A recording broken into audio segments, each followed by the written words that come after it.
Asajj Ventress has returned to the Star Wars universe as a bounty hunter, but also as a potential mentor to Omega.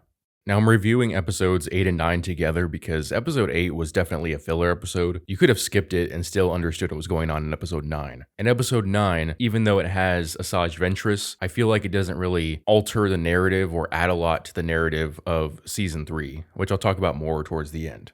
Now, in a sense, Asajj Ventress being in this episode is kind of a big deal because a few years back there was a Disney canon novel called Dark Disciple, and at the end of that novel, Asajj Ventress was thought to have died. Now she's alive again, and we don't know if this is a retcon, and I don't believe that the creatives behind the Bad Batch have explained how she came back to life. That's either a question that they'll answer on later in the season or something that they'll string along and perhaps get into in another series or a film or something else. So quick recap of episode 8. The Bad Batch is looking for information on the M count, so they talk to their old friend Fee, who's kind of like a black market trader. She gets them into contact with Fennec Shand, the bounty hunter, and Fennec takes Hunter and Wrecker on a mission to go capture another bounty hunter, and that is basically their payment to her in return for information on the M count. So they successfully capture this bounty hunter, and Fennec tells the Bad Batch that she'll be in contact, and at the end of the episode, she contacts someone who we now know to be Asajj Ventress. So Ventress shows up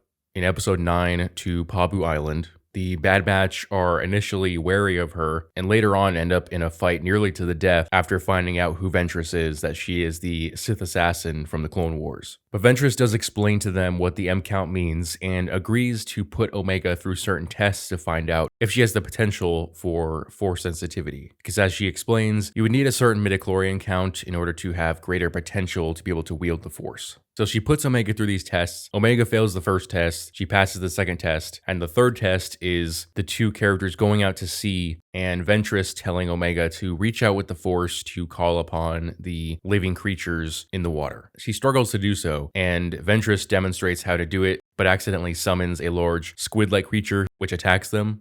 However, Ventress is able to call it off by using the Force and calming the creature. By this point, the Bad Batch has learned to trust Ventress and let bygones be bygones because the war is over. And as Ventress tells them, everyone has had to adapt to the end of the war, that they're no longer enemies, that the sides they fought for were simply using them, and that their focus now should be on Omega.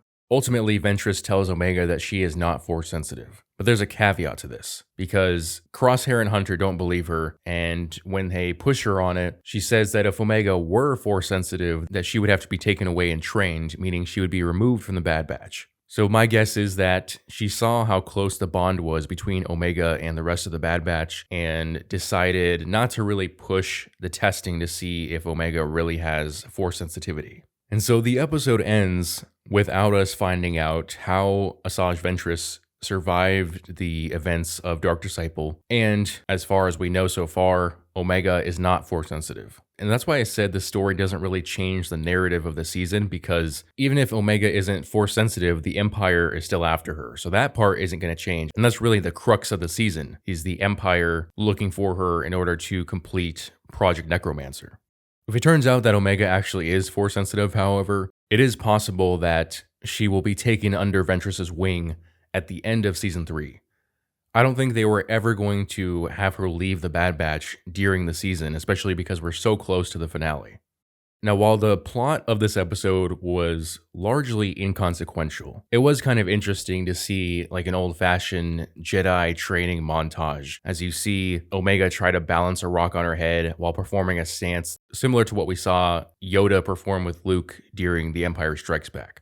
Now, I don't know if these are standardized testing techniques across the Jedi and Sith, which could also imply that Ventress wasn't really trying too hard to find out if Omega was Force sensitive, but so it was a fun little episode. It just wasn't one that has a lot of impact on the overall season, and that especially goes for episode 8. Now, I've heard rumors hinting that the finale of season 3 is going to be like the Avengers Endgame of the Bad Batch. And so it's possible we could see Asajj Ventress return along with Fennec Shand and some of the other allies that they made across the 3 seasons. Similar to how The Mandalorian season 2 saw Boba Fett and a number of the bounty hunters and Cara Dune team up with Din Djarin in order to save Grogu from Moff Gideon, with Luke Skywalker showing up at the very end. But we're only 5 episodes away from the finale, so I think we're going to start steering away, or hopefully start steering away from the more filler content and get into stuff that has real consequence, such as learning the identity of that shadow clone trooper who I believe to be Echo. And of course, the Bad Batch still has to figure out the location of Mount Tantus so that they can save the clones. I know this was a short video and I didn't go really in depth, but honestly, there wasn't a whole lot to get into, outside of the Ventress episode, which was kind of fun, but also very simple. But let me know what you guys think in the comment section below. As always, if you enjoyed this video, I would appreciate it if you would hit that like and subscribe button, as well as the notification bell so that you never miss out on a new video. Thanks for watching.